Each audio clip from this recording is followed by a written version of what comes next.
तहरीक इंसाफ़ जे वकील बैरिस्टर अली ज़फ़र 63A नज़रसानी केस जी ॿुधणी हलाईंदड़ बेंच खे गैर क़ानूनी करार ॾेई छॾियो। चीफ जस्टिस PTI वकील जा बेंच ते वारायल एतिराज़ रद्द करे छॾिया।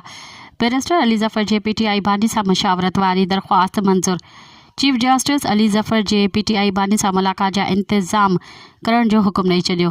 बैरिस्टर अली ज़फ़र दलील ॾींदे चयो त हिन केस में धुरियुनि खे नोटिस जारी करणु ज़रूरी हो। चीफ जस्टिस चयो त असां कल्ह चयो हो त जेको बि अचे दलील ॾियणु चाहे ॾेई सघे थो।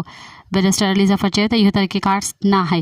ही बेंच कानूनी न आहे। ही बेंच तरमीमी ऑर्डिनेंस जे मुताबिक़ बि दुरुस्त न आहे। जेका 4 रुकनी बेंच 3 सेप्टेम्बर ते वठी उहा बेंच कंहिं जोड़ी न हुई।